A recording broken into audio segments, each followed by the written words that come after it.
오늘 느헤미야 강의 7번째 시간입니다. 말씀의 제목은 하나님의 말씀을 밝히 알미라 입니다.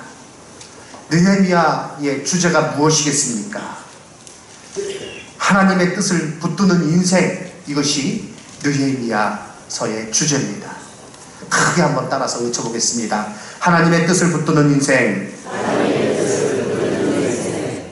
무엇을 붙들어요? 하나님의 뜻을 붙드는 인생. 여기 계신 모든 분들이 한 분도 예외 없이 하나님의 뜻을 붙들고 살아가기를 주님의 이름으로 축원합니다. 옆에 분에게 한번 이렇게 인사하겠습니다. 다른 것 말고, 인사합니다. 다른 것 말고 하나님의 뜻을 붙듭시다. 아멘.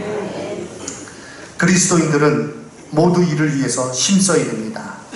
이것이 바로 우리 삶의 목적이요 이유이기 때문입니다.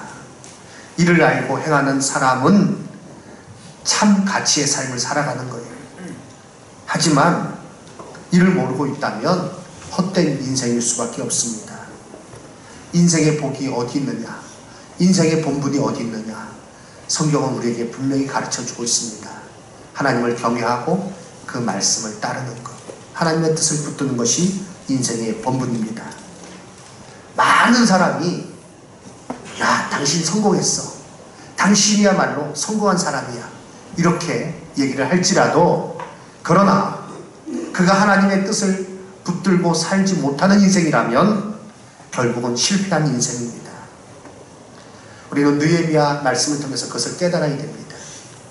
그리고 모두 다 하나님 앞에 쓰임받는 인생, 하나님의 뜻을 붙드는 복된 인생이 되기 위하여 우리에게 필요한 것이 무엇인지 깨닫고 이를 따라가야 됩니다.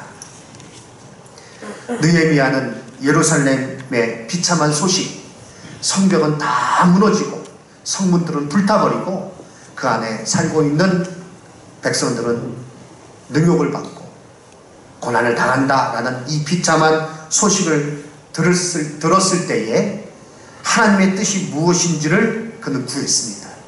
기도하면서 그것을 구했어요. 그리고 그 자신이 예루살렘에 직접 내려가서 그 무너진 성을 보수하며 이스라엘의 회복을 그가 꾀했던 것입니다. 성의 보수공사가 다 진행되고 나서 성의 보수공사는 끝났어요. 그리고 나서 그는 그 다음에 있어야 될 것이 무엇인지를 알았습니다. 하나님의 말씀을 통한 영의 회복, 하나님 앞에서 그 영혼이 회복되는 것, 그것이 있어야 진정한 회복임을 그가 깨달았습니다. 그래서 오늘 느헤미야 8장의 이 말씀 운동을 그가 일으킨 것입니다. 하나님 앞에 우리가 쓰임받기 위해서, 하나님의 뜻을 붙드는 인생이 되기 위해서 우리에게 절실하게 필요한 것 무엇입니까? 꼭 있어야 될 것 무엇입니까? 바로 영적으로 하나님 앞에 바로 서야 되는 것입니다. 영적으로 회복되고 그래서 하나님의 뜻을 붙들고 살아가시는 저와 여러분 모두 되시기를 주님의 이름으로 축원합니다. 이 영적인 회복을 위해서 첫 번째, 말씀에 대한 사모함이 있어야 되는 것입니다. 이스라엘 백성들, 그들 중에 알아들을 만한 사람은 다 예루살렘 앞 수문 광장에, 예루살렘 수문 앞 광장에 모였습니다. 모세의 율법책 가져오기를 청했어요. 1절 말씀 보면 이스라엘 자손이 자기들의 성읍에 거주하였더니 7째 달에 이르러 모든 백성이 일제히 수문 앞 광장에 모여 학사 에스라에게 여호와께서 이스라엘에게 명령하신 모세의 율법책을 가져오기를 청하며 하나님 말씀을 그들이 청했습니다. 그리고 에스라가 책을 펼칠 때에 모든 백성이 일어났어요. 5절 말씀, 에스라가 모든 백성 위에 서서 그들 목전에서 책을 펴니 책을 펼 때에 모든 백성이 일어서니라. 인천에 있는 어느 교회에 가니까요, 거기서 예배 드릴 때 보니까 말씀 이렇게 봉독하는 시간에 다 일어서더라고요. 아마 이 말씀 그대로 실천하는 것인 줄 압니다. 우리는 비록 자리에는 앉아 있지만 우리의 마음은 일어서는 마음이에요. 경청하는 마음이에요. 그리고 책을 펴고 나서 먼저 하나님을 송축할 때에 모두 손을 들고 아멘, 아멘 화답하며 땅에 엎드렸습니다. 6절 에스라가 위대하신 하나님 여호와를 송축하며 모든 백성이 손을 들고 아멘, 아멘 응답하고 아멘하고 응답하고 몸을 굽혀 얼굴을 땅에 대고 여호와께 경배하니라. 예, 우리 이 시간에 한번 실습을 해보겠습니다. 실습이 아니라 이 말씀 그대로 한번 따라하는 것이죠. 제가 하나님을 송축할 때 모든 성도님들 손을 들고 2번 아멘, 아멘 크게 화답하시기 바랍니다. 위대하신 여호와를 찬양하라. 아멘, 아멘, 아멘. 손을 내려주시기 바랍니다. 이거보다 훨씬 크겠죠. 예, 수많은 사람이 모였으니까요. 많은 사람들이 모여서 아멘, 아멘. 드라마 마이브를 통해서 말씀을 봉독하려고 했는데 이상하게 지난주도 그렇고 그리고 오늘도 그렇고 이 플레이를 누르면 작동이 잘 안 되나 봐요. 9시 20분 예배 때는 다 들었는데 이상하게 11시 예배 때 되면 그게 딱 수당이 돼서 더 이상 들리지 않아요. 야, 참 영적으로 방해가 있구나 이런 어떤 것들을 느끼게 되고요. 그러나 우리가 하나님 말씀에 사모하며 듣는 데는 지장이 없습니다. 책을 펼 때 모든 백성이 다 일어납니다. 학사 에스라가 위대하신 하나님 찬양하라. 모든 백성이 다 손들고 아멘, 아멘. 그 다음에 어떻게 했다고요? 땅에 다 엎드렸다. 그리고 나서 말씀을 듣는데 말씀을 몇 시간 들었는지 아십니까? 3절 말씀 보겠습니다. 3절 수문학 광장에서 새벽부터 정오까지 남자나 여자나 알아들을 만한 모든 사람 앞에서 읽음에 문 백성이 그 율법책에 귀를 기울였다. 이 새벽이라고 하면 6시 정도를 가르칩니다. 12시까지. 몇 시간이에요? 6시간. 말씀을 듣고 그들이 다 그 말씀을 경청했다는 것입니다. 사랑하는 성도 여러분, 하나님의 말씀이 있는 곳에 영적인 회복이 일어납니다. 부흥의 역사가 일어나는 거예요. 말씀 없이 영적인 회복, 부흥 일어나지 않습니다. 하나님의 말씀을 듣고 그 말씀에 귀를 기울이는 가운데 그 말씀을 우리가 사모함으로 듣는 가운데 우리 심령에 놀라운 하나님의 은혜가 넘치게 될 줄로 믿습니다. 하나님 말씀 듣는 시간을 귀히 여기시기 바랍니다. 설교를 제가 길게 하지 않아요. 제가 이제 설교 동영상을 편집해서 유튜브에 이렇게 올리고 또 홈페이지에 그것이 이제 나올 수 있도록 하는데 보통 보면 한 26분에서 27분 정도 돼요. 우리 드라마 보통 한 번 방영할 때 몇 분 합니까? 1시간 이상이에요. 그런데 드라마는요, 월, 화, 수, 목, 금, 토, 주일, 계속 드라마 하더라고요.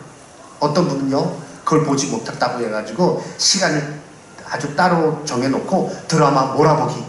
하루에 막 3편, 4편씩 드라마를 보면서 은혜를 얼마나 받는지 막 울고 막 같이 화내고 막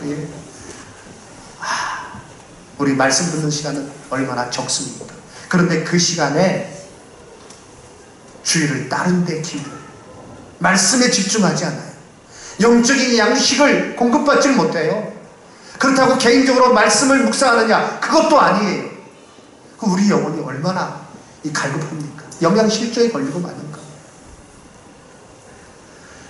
사람이 건강한지 건강하지 못한지는요, 그가 밥 먹을 때가 됐는데 밥을 먹고 싶은지 아니면 며칠을 굶어도 몇 끼를 먹자라도 아무 입맛이 없어, 먹고 싶지 않아, 이런지 보면 알 수 있습니다. 상태가 안 좋으면 먹지를 못하는 거예요.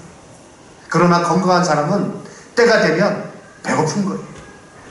자라난 청소년들, 그래서 때가 되면 뭐 그걸 먹는 거죠. 먹고 여름철에 오이 자라듯이 자라는 거예요. 잘 먹으니까. 저는 우리 교회 성도님들이, 여기 계신 성도님들이 말씀을 사모하고 그 말씀을 힘써 서로 청종하는 가운데 그것을 영의 양식으로 삼아서 매일같이 영원히 성장하는 가운데 하나님 기뻐하시는 모습으로 살아갈 수 있는 우리 모든 성도님들 되시기를 주님의 이름으로 축원합니다. 이스라엘 백성들 말씀을 사모했어요. 말씀에 대한 경외함이 있었어요. 그리고 말씀 앞에 엎드렸어요. 그 가운데 그들이 놀라운 영적인 회복을 경험했던 것입니다. 에스겔 47장 말씀에 보면 에스겔 선지자에게 하나님께서 환상을 보여주시는데 성전의 문지방에서부터 물이 흘러나와서 그 물이 이제 크게 흘러가는 환상을 보여주세요. 그것은 무엇인가? 에스겔 선지자를 통해서 저로 이스라엘의 회복을 보여주신 건데 그 회복은 성소에서 흘러나오는 물, 곧 하나님의 말씀으로 회복된다는 것입니다. 하나님의 말씀에 대한 사모함이 회복의 시작입니다. 영적으로 바로 서는 가운데 하나님의 말씀의 사모함, 말씀을 사모함이 그 가운데 반드시 있다는 것입니다.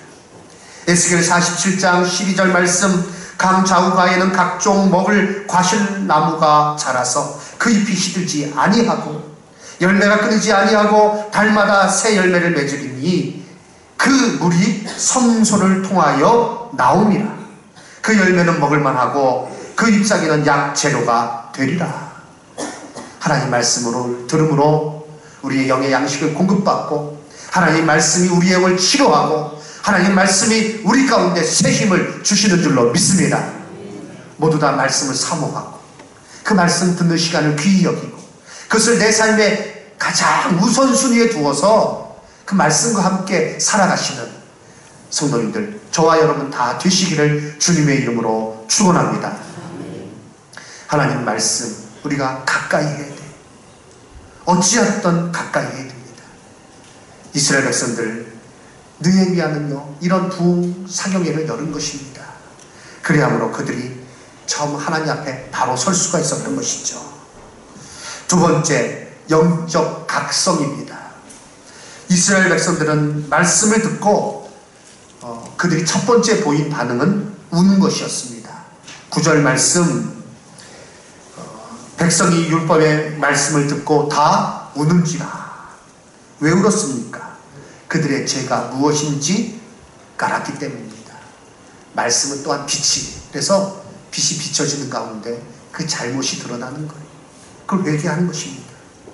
이들은 이후에 초막절을 지키고 다시 한번 성회로 모입니다. 이때 이스라엘 백성들은 모든 죄악된 것을 버리고 하나님 앞에 엎드리는 시간을 갖습니다. 6시간은 말씀을 듣고 6시간은 죄를 자복하는 시간을 가집니다. 느헤미야 9장 1절에서 3절 말씀 2절부터 보겠습니다. 모든 이방 사람들과 절교하고 서서 자기의 죄와 조상들의 허물을 자복하고 이날에 낮 4분의 1은 그 제자리에 서서 그들의 하나님 여호와의 율법책을 낭독하고 낮 4분의 1은 죄를 자복하며 그들의 하나님 여호와께 경배하는데 6시간 말씀을 듣고 6시간은 회개하는 시간을 갖습니다. 자기들의 그 역사를 돌아보면서 패역한 가운데서도 버리지 아니하시고 은혜를 베풀어 주신 하나님, 그런데 그 은혜를 결국 거절하여서 다른 길로 나갔던 그 조상들의 죄를 회개합니다. 그리고 지금의 상황 어떤 상황입니까? 포로로 잡혀갔고 일부는 돌아와 있지만 아직도 많은 사람이 그 바벨론 땅에 남아있는 상황입니다. 이런 상황, 모든 상황, 바로 이것이 하나님의 말씀을 떠난 이유인 것을 그들이 인정하고 적으로 하나님 앞에 회개합니다. 진정한 영적 회복은 하나님 앞에 회개하고 자복함으로, 기도함으로 이루어지는 것입니다. 평양 대부흥운동 1907년에 있었습니다. 이 평양 대부흥운동을 이렇게 소개한 박용규 교수님, 총신대학 역사, 교회 역사 학 교수님이십니다. 이 교수님 처음에 미국에서 공부하고 총신대학의 교수 되었을 때에 제가 그때 총신대학 4학년이었어요. 그래서 저희 이제 지도 교수를 맡으셨는데 참 그때부터 정말 열정이 뜨겁고요. 아주 학문적으로도 깊이가 있는 그런 교수님이십니다. 그 박용규 교수님이 평양 대북운동에 대해서 기록한 그 부분을 제가 읽겠습니다. 길선주는 물론 모든 선교사들은 이렇게 사경회가 끝나서는 안 된다고 생각을 갖고 14일 정오 기도회에 모여 하나님 앞에 간절히 기도했다. 주님은 그들의 기도를 외면치 않으셨다. 그날 헌트가 말씀을 전한 후 이길함이 나와 통성기도를 요청하자 청중들이 기도를 드렸다. 통성기도는 전날과 완연히 달랐다. 통성기도가 끝난 후 집으로 돌아가기를 원하는 사람들은 다 돌려보내고 600명이 남아 새벽 2시까지 간절히 기도했다. 사도행전 이후 가장 강력한 성령의 역사로 평가받는 평양 대북운동은 바로 그때 모인 남은 자 600명 가운데 임했다. 회개를 동반한 강력한 성령의 역사는 모인 이들 모두가 처음 체험하는 강력한 부흥이었다. 이날 회개의 포문을 연 사람은 길선주였다. 길선주는 1년 전 세상을 떠난 자신의 친구의 재산을 정리하면서 당시 100달러에 해당하는 거금을 착복한 것이다. 성령께서 그의 심령을 비추시자 견딜 수가 없었던 것이다. 이날 길선주는 자신이 은혜를 막는 성령의 임재를 막는 아간이라 하며 많은 회중들 앞에 공개적으로 자신의 죄를 고백했다. 그의 회개는 마치 뇌관에 불을 당긴 것처럼 그곳에 모인 온 회중들의 회개로 이어졌다. 그 현장에 있었던 이기람은 다음날 어제의 성령의 역사를 보고하면서 어제 있었던 그 집회는 어떤 말로도 형언할 수 없다고 표현할 정도였다. 강한 성령의 은혜 가운데 그들이 그 조명하심으로 비춰주심으로 죄를 회개하는 가운데 큰 부흥의 운동이 일어났던 것입니다.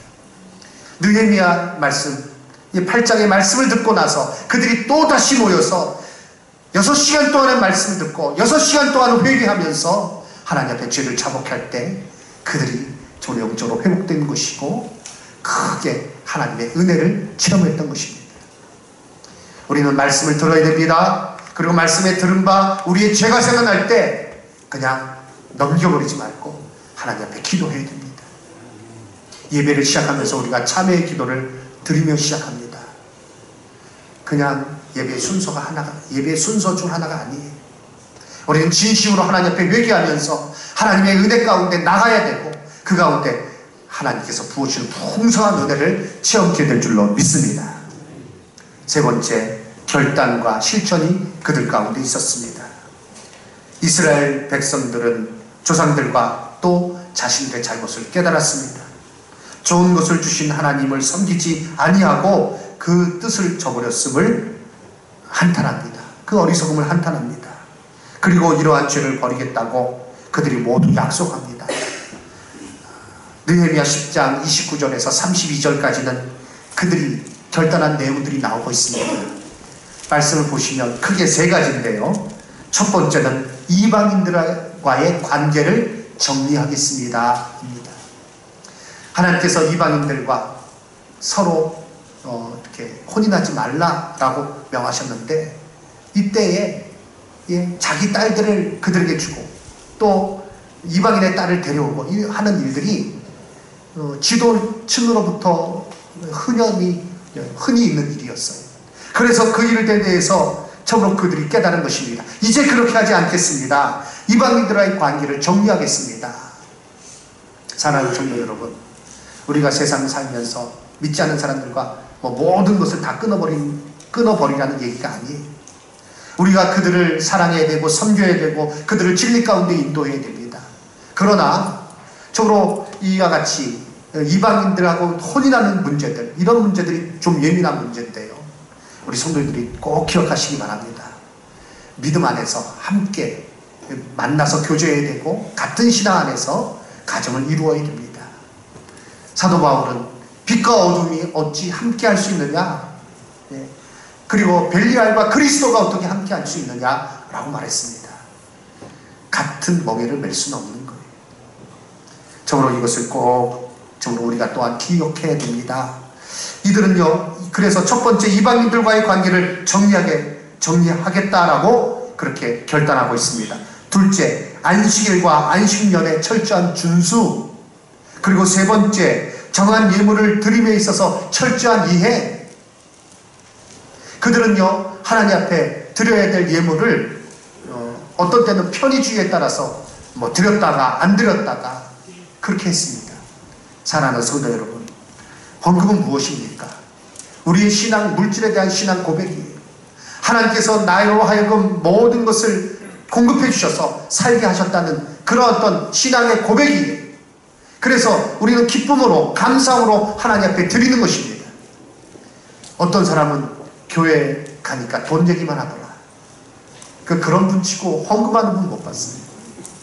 저로 우리가 헌금은 무엇입니까? 하나님 앞에 예물 드리는 것은 저로 나에게 생명을 주시고 나로 하여금 살게 하신 그 모든 하나님의 은혜에 감사하며 하나님의 것을 하나님의 것으로 인정하는 것. 물질 문제에 있어서도 하나님께서 주관자가 되십니다 라고 인정하는 편입니다. 그들은요, 이제 잘못된 그런 하나님 앞에 드리는 예물에 대해서 자기 멋대로, 자기 마음대로 행했던 것에 대해서 이제 그렇게 하지 않겠습니다 라고 그들은 결단하고 있습니다. 그리고 이렇게 실천하기 위해서 그 이름을 기록하고 그리고 인봉을 하였습니다. 느헤미야 9장 38절 말씀, 우리가 이 모든 일로 말미암아 이제 견고한 언약을 세워 기록하고 우리의 방백들과 레위 사람들과 제사장들이 다 인봉하나이다.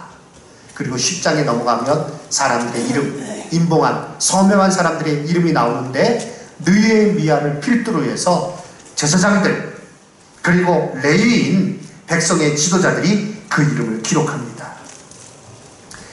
바로 저로 굳게 실천하고자 하는 그런 결단인 것입니다. 사랑하는 성도 여러분, 우리도 마찬가지입니다. 말씀 앞에 우리가 결단해야 됩니다. 잘못된 것 발견했으면 회개하고 그리고 돌이켜야 됩니다. 하나님의 뜻을 따르겠노라 결단하고 행동으로 옮겨야 하는 것입니다. 이를 통해서 하나님의 뜻을 붙드는 인생으로 우리가 살아갈 수 있는 것입니다. 이제 말씀을 맺겠습니다. 예루살렘 성을 다시 쌓았어요. 아직 봉헌식을 행하기 전입니다. 그때에 느헤미야는 이 이스라엘의 회복을 위해서 진정 있어야 될 것이 무엇인가? 우리 민족이 하나님 앞에 바로 서기 위해서 우선 성을 쌓았지만 성 쌓는 것 같고 되지 않는 것을 그가 깨달았어요. 그래서 모든 백성들이 모이는 부흥 집회를 연 것입니다. 말씀이 그들에게 들려졌어요. 말씀 앞에 그들이 엎드렸어요. 그리고 죄가 생각났을 때 철저하게 자복하며 회개했습니다. 그리고 이제 우리의 잘못된 것들을 구체적으로 말하며 고치겠습니다 라고 서약하고 이행을 했습니다. 그 가운데 큰 부흥의 역사, 회복의 역사, 이로 인해서 그들이 하나님의 뜻을 붙드는 인생으로 설 수 있었던 것입니다. 오늘도 마찬가지입니다.